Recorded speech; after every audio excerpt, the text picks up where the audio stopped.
Hey Robert, how's it going? Good, Jonathan. How are you doing? I'm doing great, doing great. It's been an Good, yeah. interesting year for all of us, but Yeah. adjusting and adapting to all the different changes that we got going on. So Yeah. I'm sure that there are a lot of things that you're having to adjust and adapt to with Yeah. what you do. But before we do that, tell me, how did you arrive at this spot? How did you end up coming into this position, this role? Yeah. Yeah. Well, in case it wasn't in the intro or whatever, right? I'm a therapist. I specialize mostly with adolescents and young adults, kind of 12 to 30-ish, although I see adults as well. But a lot of that stems from kind of my own experiences in that kind of age range, my own lived experience with things like depression, anxiety, suicidality, things like that. And then I actually, coming out of college, I worked at a number of ministries, particularly college ministries, and had served in churches, things like that. And I found kind of this recurring pattern as someone who was passionate about mental health, this recurring thing happening where people would come to the ministry or the church and talk about mental health. And then the people at those ministries or churches would come and ask me like, hey, we really want to help. What do we do, right? Like, we don't have a lot of experience in this area. And so for me, it became kind of a like, how do I help people individually, which ended up obviously going to grad school and becoming a therapist. But then also, how do I help equip faith leaders to then have those conversations if that's where people are going and things like that. Wow. And so those are kind of the two-pronged like things that I try to do with most of my time now. But yeah, it stemmed a lot from kind of my own experiences individually, and then my experiences within like ministry settings, things like that. Which is great. Like when I think about mental health and people living emotionally healthy and whatnot, I think for so long those have been kind of two separate worlds. When you're talking about the church world, you see a lot of maybe in the professional healthcare side, like, no, that's the only way we could deal with it. And then, for myself being raised in the church, it's kind of been one of those things where it's almost taboo to talk about mental health issues. If someone's struggling bad with depression, maybe they have this feeling something's wrong with me. Do I have to pray more? Do I have to? And so it's really neat what you do, because you're trying to connect those two worlds and connect those especially for adolescents and young people, in order to say, hey, if you're struggling with this, that's okay. We can help, and let's help guide you, not just, biblically, which is what we want to help you do, but also connect you to maybe some of those practical things that you need in this life. Yeah, absolutely. Yeah. So what are some of the common stressors that can lead adolescents or young adults experiencing anxiety or depression? Yeah, so when we talk about kind of things that are factors there, right? I know some people ask about causes. We're going to kind of talk more factors because we don't want to necessarily say these are the same across the board, right? But I think there's a bunch of them, right? I mean, we do see anxiety rates are raising. Part of that potentially is that we're kind of generationally getting more willing to talk about it. But I think, in terms of factors, there are we are incredibly future focused. There's actually some research on kind of cultural things, right? And we are by and large like the most future focused, like that's where our mind is consistently cultured, that since we can kind of measure those things. And if you think of anxiety, kind of a good way to conceptualize it, right, is like a fear response, but like based on something in the future tense, right? So like if I'm having a fear response right now physiologically, but it's based on something that is going to happen or theoretically could happen in the future, right? That's a kind of a good way of like getting in the ballpark of anxiety. And so the fact that we are consistently so future focused makes sense to where, okay, we are experiencing a lot more kind of anxiety, right? So if you think about the way that academically, right, everything matters now. Like if I fail a test now, why does that give me anxiety, right? Well, because I could fail, and I'm so focused on how that impacts my future, right? Am I going to get into the best college, the best job, right? Like all those types of things. And so the more and more that we put pressure on kind of future things, and we're always pushing in that direction, I think the more that we're going to just inherently have kind of an anxiety way of being, right? And then obviously there's a bunch of social factors. So when you ask Generation Z to name some things that are stressors for them, they list a lot of current day things, right? Gun violence, safety, right? Like I have clients that say, like, when I go to school, I'm constantly kind of on edge because that is a reality that I'm seeing play out, right? Things like social injustices, things like climate change, right? Like all these like things that we're seeing consistently in the news being talked about and on social media feeds and things like that, right? Like it's hard to kind of get away from those, whereas maybe at one point in time you watched an hour of news and then that was it, right? And so they list a lot of those things as just like consistent stressors and things that are giving them anxiety. Yeah, yeah.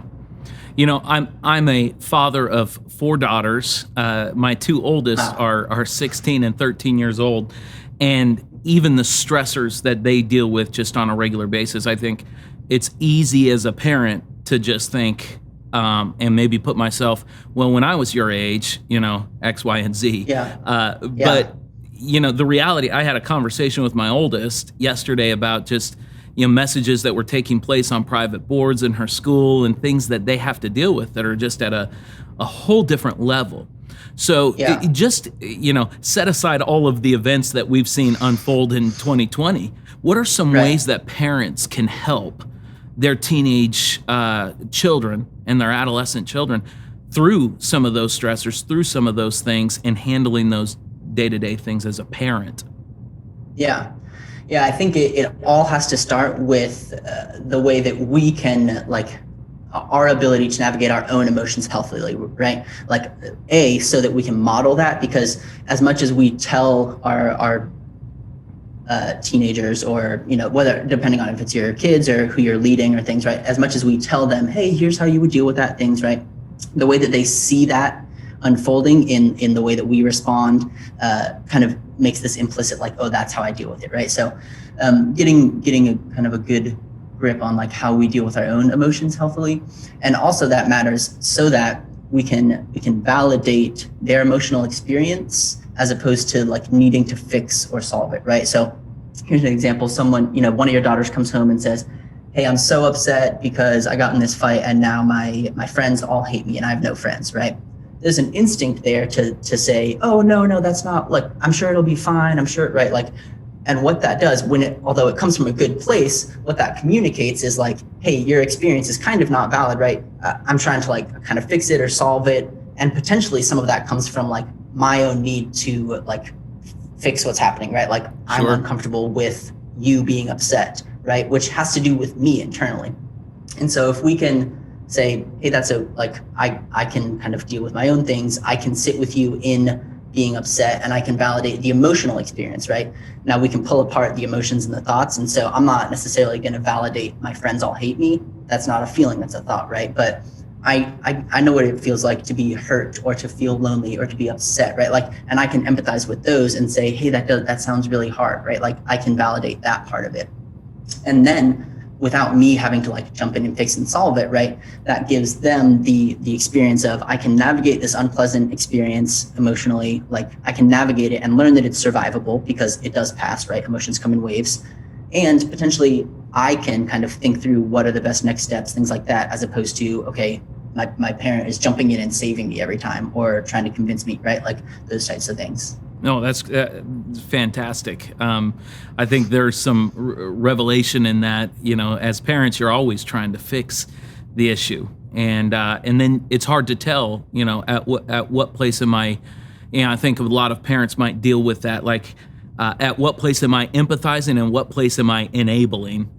And so Right. so trying to figure out like how do I parent in this time. So you have. There are a lot of parents who maybe they're really engaged with technology and doing all the things. Certainly, like, technology is a blessing that we all live with.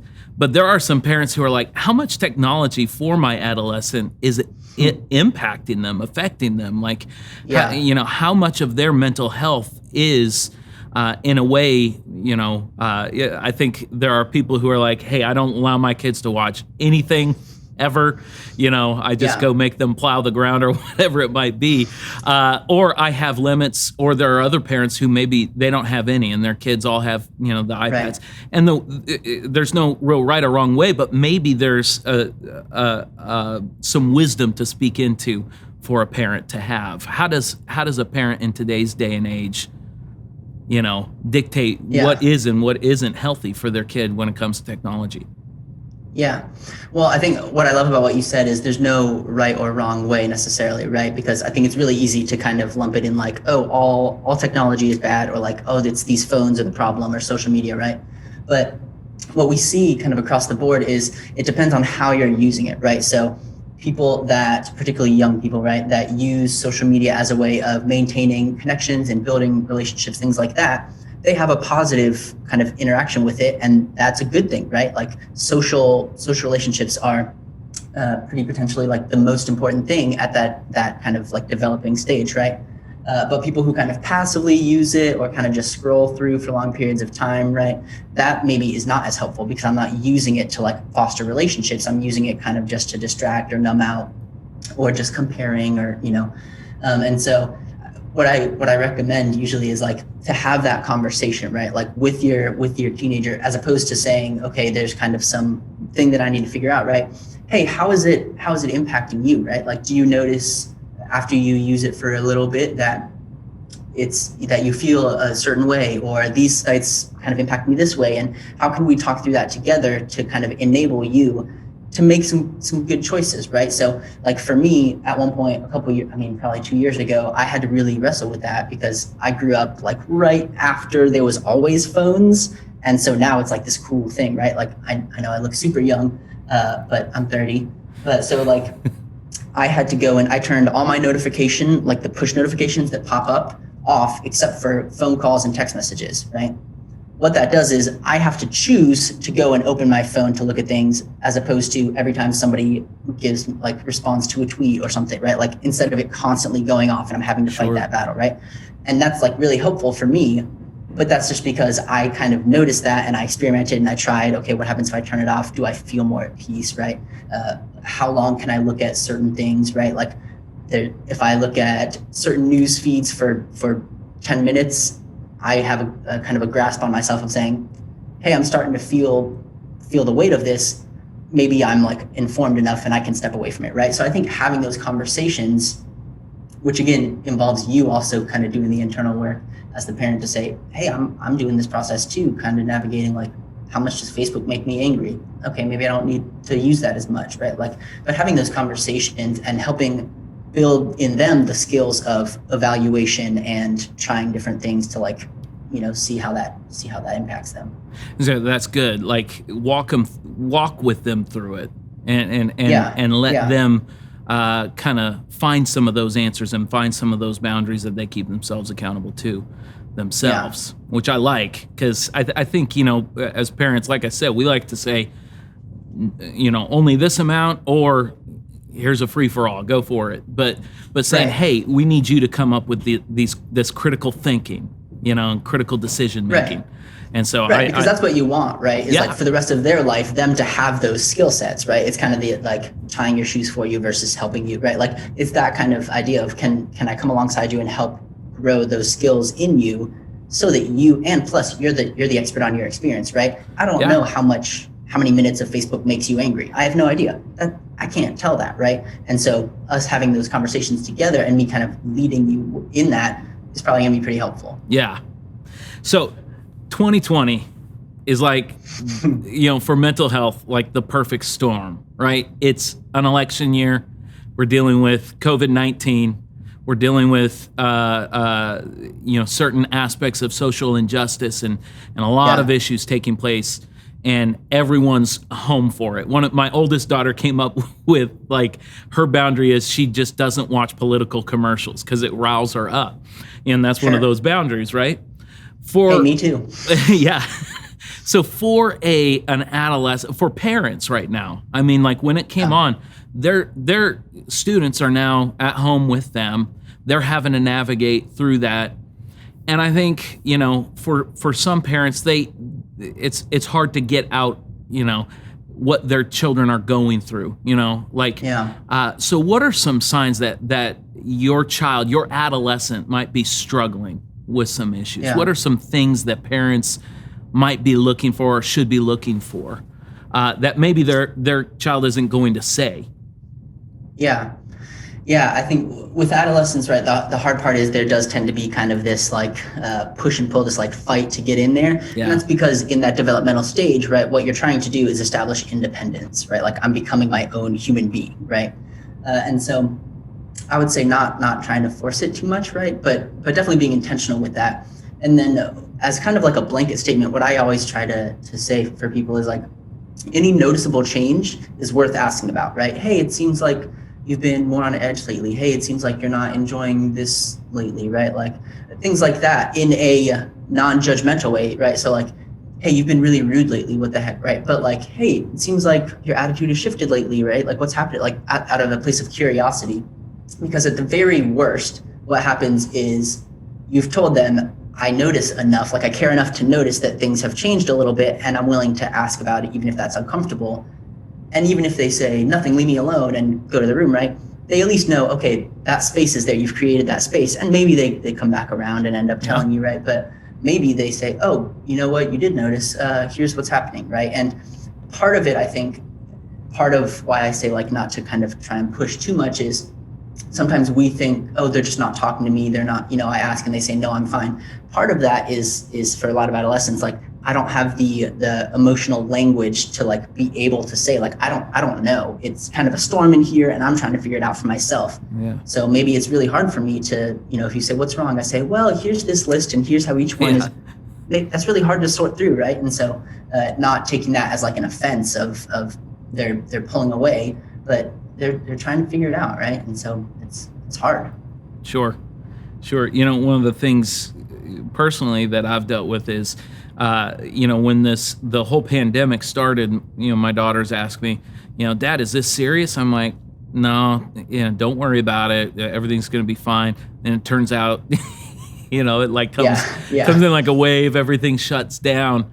And communicating that, I'm dealing with those conversations. That I just had one that was like, Dad, you said it would be okay, and it's not, and there are probably a lot of parents who are trying to communicate to their kids, it's going to be all right.